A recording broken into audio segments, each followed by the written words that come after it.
Yeah, very good, very good. Hey, without further ado, next talk, we're going to be talking systems. I want you to put your booties back, sit up nice and tall. No sleeping allowed. I said earlier, systems aren't always sexy, but they're critical for the success of your business. This is going to be a 20-minute talk about systemizing your business. Thank you, guys. We just came back from a break. I want to ask you to take a second, close your eyes for me. Close your eyes. It's time for a little soul searching, and I want you to wake up to an epiphany, okay?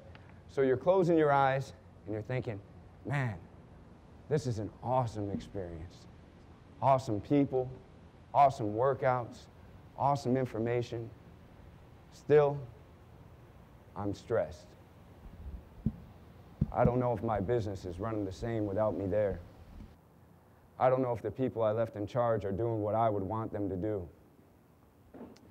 I don't know what kind of mess I'm going to walk into when I get back. Okay, guys, open your eyes. It's all about systems. If you're having those thoughts, the answer is right there on the board. Systems, simply put, are the difference between failure and success. The truth is, you have a system to everything you do. Everything you do is a system. The unfortunate part about it is the rest of your team may not know it. The rest of your team may not know your systems well enough for things to go the way they should while you're gone.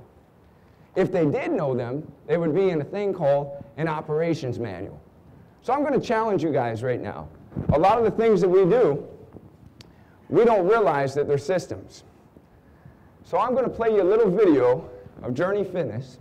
I'm going to be passing around a clipboard. We can start passing it around after the video is done.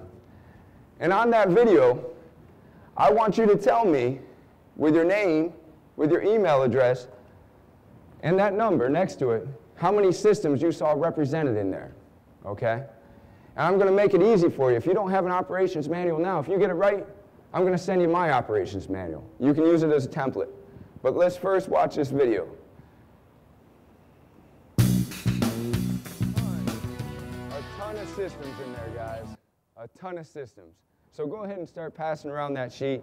There's a ton of systems in there. Even the cold towels that were being handed out at the end, that's a system. I know it's happening while I'm here. They come right out of the freezer. That's a system. I know that's happening while I'm here. So we all know that we're starting out against the odds, right? It's a small business venture. We're starting out against the odds. According to the SBA, 400,000 small businesses fail per year. According to a recent study by Results Fitness, 16 out of 17 gyms fail per year. So the question that you got to ask yourself is, how are you going to beat the odds? So this is what I'd like you guys to do real quick. I'd like you to take 15 seconds. 15 seconds, that's all we need. Just 15 seconds. Get your pens in your hand. I want you to take 15 seconds and tell me what product it is that your business sells. Ready, set, go. 5 seconds in, 10 seconds left. What does your business sell? 3, 2, 1, and done. All right. Now, before we answer that, okay, you got your answers on your paper. What product is it that McDonald's sells? Somebody answer. Hamburgers. Hamburgers. Thanks for being the first one to answer, Duncan. Here's a shirt. All right. Anybody else? Have it your way. Have it your way. That's an answer. There you go. Smiles. Smiles. That's an answer. Oh, smiles. There you go. All right. So, 3 answers. Thank you guys for answering. Now, anybody else, as far as what does your business sell? What does your business sell? Fitness. Fitness. Okay. Passion. Customer service. Experience. Motivation.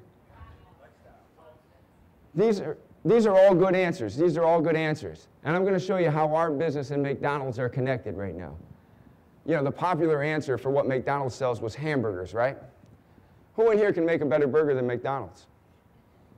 I can't. I don't even do the cooking in my house. I can make a better burger than McDonald's. Okay, so why is it then that McDonald's is selling burgers in 5,000 places and doing it when we can make it better? I'll tell you what my business sells. At Journey Fitness, we sell rapid weight loss through group personal training and nutritional counseling, where every trainer knows your name, any limitations that you have, and the goal that you're working on at all times. What McDonald's sells is their business. They sell all beef patty, special sauce, lettuce, cheese, pickles, onions on a sesame seed bun in 90 seconds or less, right? So you don't come there for the best burger, you come there for a burger in 90 seconds or less. And that's a system. So they buy the business. Richard Branson, we all know Richard Branson, right? Raise your hand if you know Richard Branson. Okay, founder of Virgin, great entrepreneur. He says, the best time to get into a new business is when it's being poorly run by other people. Excluding the people in this room, can we all admit that fitness has been largely run poorly for a number of years, right? People have been coming in for a number of years, and we've been selling memberships on the pay-and-go-away plan, right? I mean, that's what big box gyms do. I want results, I want motivation, I want accountability. Okay, great, here's a membership. Don't know your name, don't know anything about you. I know you won't be coming in 2 weeks. Thanks for signing up, right? So that opened the door. That opened the door for all you guys to be sitting here today, because now you can charge more, but you have an opportunity. Because this business has been so poorly run by other people, you have an opportunity to step in there and say, I'm going to give you the results, I'm going to give you the accountability, I'm going to give you the motivation, and I'm going to tell you what it's worth. I'm going to tell you what it costs. So the thing to remember here is that to be successful in business, it's no longer enough to be a great trainer. To be successful in business, you have to become a great entrepreneur. This is one that you might want to write down with your soul searching. If all I want to be is a great trainer, then you should probably work for someone else. And there's nothing wrong with that. There's nothing wrong with that. If I didn't want to own my own business, I'd be applying at the next Todd Durkin internship, you know? I mean, because there's value in just being a trainer for somebody, but that might be part of the problem, right? We just want to be the great trainer, but we don't want to create any systems, and then what happens? We're here worried about whether our business is still being run the way that we would like it to be run. So let's think about mature companies, like, you know, people that have built empires. Disney, FedEx, McDonald's, places like that. What do they have in common? Go ahead, raise your hand, go ahead. Anybody, what do they got in common? Systems, systems, there it is, there it is. One answer. Now, nobody goes into McDonald's and says, hey, is Ray Kroc here? Oh, Ray's not here? Okay, I'm out of here, right? But does that happen in your place?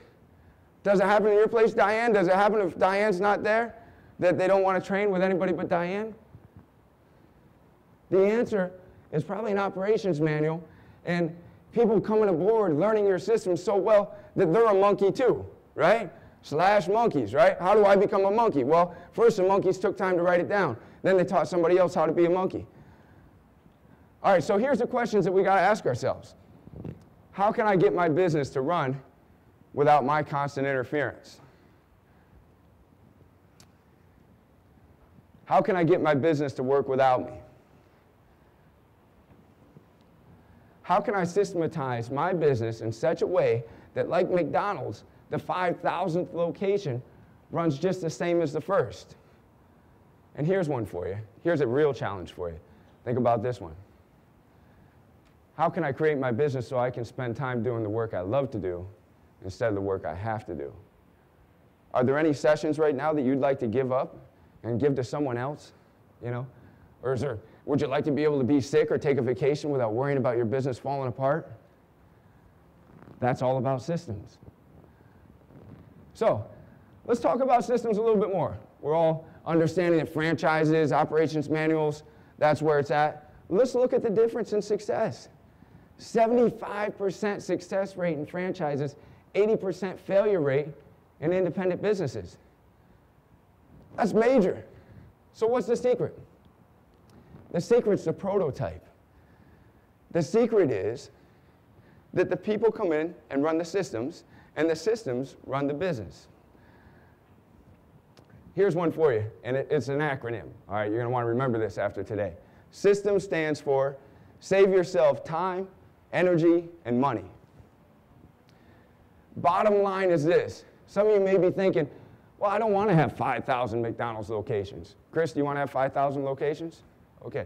You might not want to have 5,000 locations, But the first one better be such a great prototype, better have so many systems built in that there could be 5,000 just like it if you want to have success in just one. So what are some of the questions at a place like McDonald's, a guy like Ray Kroc had to ask himself when he said, well, now I got to start writing down every detail because I do want to have 5,000 locations and I do want to be successful. Ray Kroc knew that it was all in the details. He knew no French fry could be left in the bin for longer than 7 minutes or they become soggy. He knew that no burger could be left on the warming tray for longer than 15 minutes in order for it to maintain its proper moisture. He knew the frozen meat patties all had to be the same size and weight. Pickles were placed by hand in the same spot to keep them from sliding off onto the customer's lap. Food served in 90 seconds or less, because we've all agreed, right? That's what we came to buy. It wasn't the best burger. And cleanliness. Todd talked about this earlier. Cleanliness enforced to the most seemingly trivial detail. Okay, none of us are ready to start a burger stand, so what are our questions? Here they are. Here they are. Start thinking about them. Start thinking about them. What is your mission? What is your why? Simon Sinek, what is your why? What do you stand for? What are your core values? Who is your customer? How big is your facility? What equipment do you have? How will that equipment be used? How will people be hired? Todd talked a lot about hiring systems. You guys would be smart to adopt maybe his hiring systems. What system do you have for your marketing or systems? How will your phone be answered? Do you have a phone script? What does your place smell like? What does your team dress like? What color are your walls? How will you have your place stay clean? And here's one for you. What scripted response do you have for the customer that calls up and only wants the price? Anybody ever have those phone calls? Yeah. Just tell me how much it is. How much is it? How much is it? How much is it at your place for if I call up and I want some personal training 2 times a week? We have a few different options. Why don't you come in and see the place and meet myself and the team and discuss. Okay, he's got a few different options, but all I want is a price. Let's say I push, and you finally have to give me a price. What do you say? Right, okay, so maybe we don't have the best answer, but there is an answer. There is an answer, and if you deem it to be the best answer, then you better teach your team that answer. At Journey Fitness, 3 times a week, group personal training, it's $177 a month, but I'm not going to tell you that. Actually, there's 3 different group personal training sessions. There's 2 different nutritional counseling sessions. That's 5 per week. That's 20 per month. When I divide 20 into 177, well, our most popular form of training is as low as $8 a session. Would you like to come in and check us out? I'm building value still. Build value. And that's a system. That's a scripted response. So it's a constant process. It's a constant process of deciding what works. That's innovation. We decided that we had an answer for the customer that just wants the price. We created something. And then we measured it. Every time we said that on the phone, they didn't just hang up and say, okay, I'm going to call Planet Fitness now. They said, oh, $8 a session. Why don't I come in? So that's called quantification. And then we orchestrated it. We said, everybody, if you get this question and if you get this pushy customer, this is what you have to say. That was orchestration. Okay? Here's another example of orchestration. Anybody want to tell me how they answer the phone at their place? Anybody? There you go. John. Okay, that's good, right? He announces the place, he announces who he is, he sounds enthusiastic. What if John added to that, and who am I speaking with? If he added to that, he automatically gets the customer's name. Okay? And now you're excited, right? Because they heard about this place that you're excited about, you're proud of it. So how about the next step?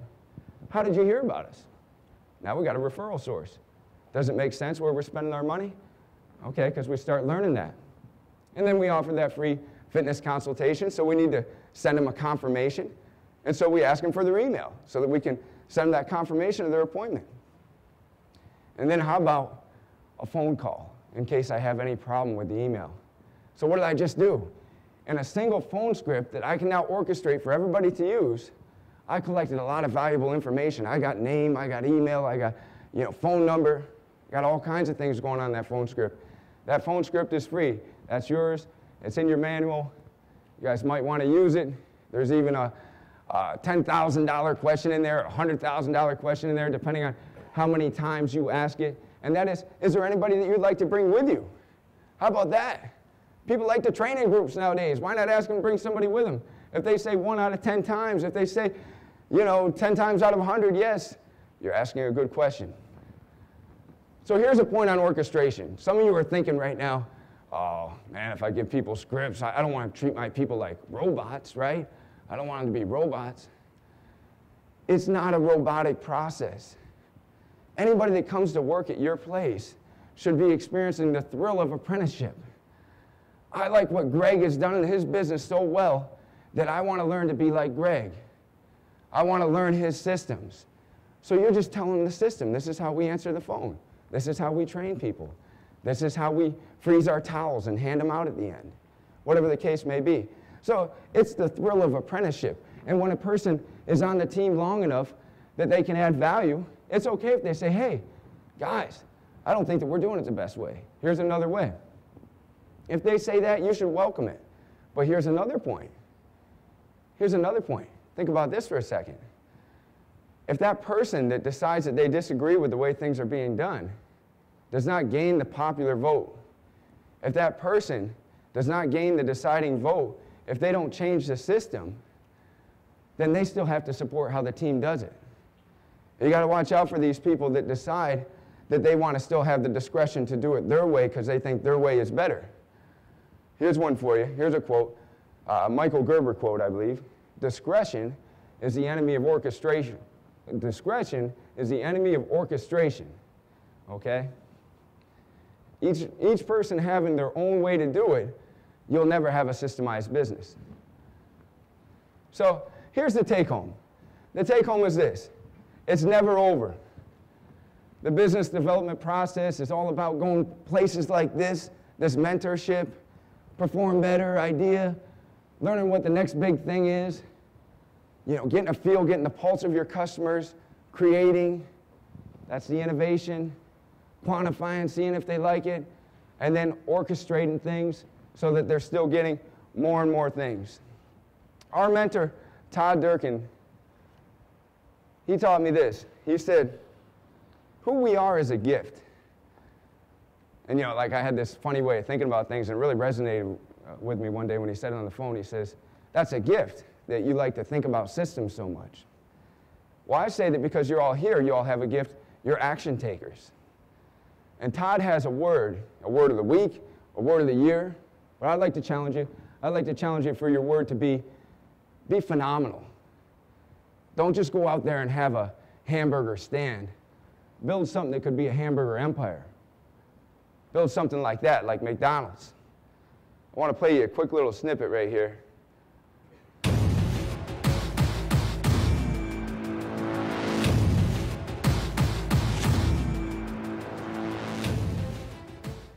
I got a simple question for you. Here's the question. Do you believe that one day you're not going to live in the world that was given to you? That's right. But you are going to actually live in the world that you dream of.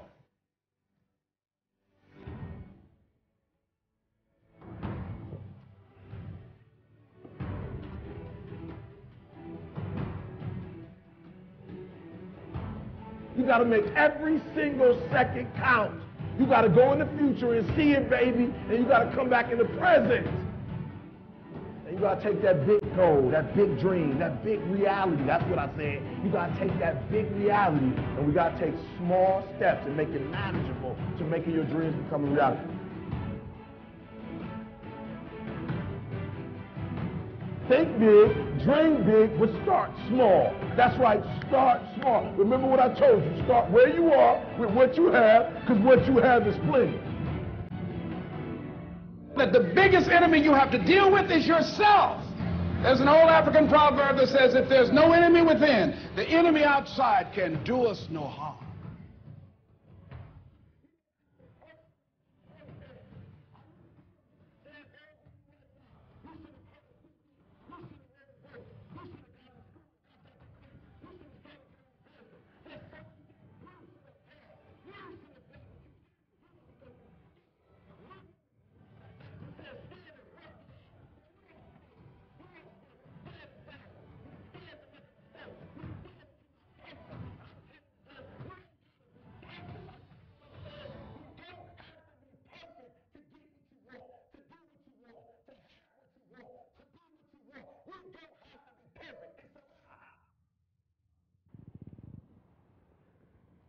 There it is, guys.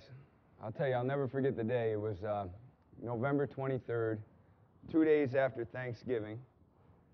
My house in the last year had been flooded to the second floor.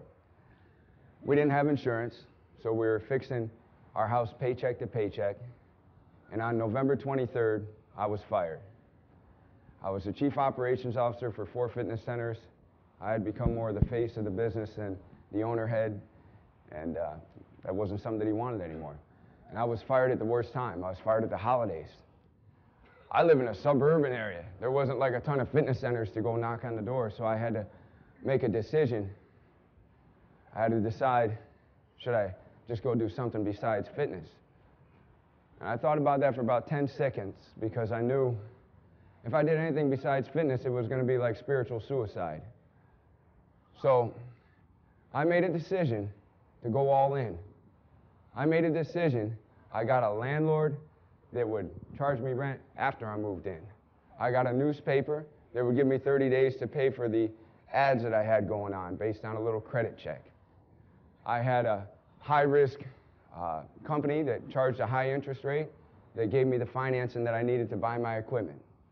So I moved into 1,500 square feet and started doing my thing with 14 clients. And I'm proud to tell you guys that 350 clients later and starting the second location, I'm proud to say that I made the right decision. You don't have to be perfect. You don't need to wait for the perfect circumstances to go out there and get what you want. Guys, I hope that this weekend and I hope that this presentation helps you to go out there and get what you want. You can have what you want. Thank you very much.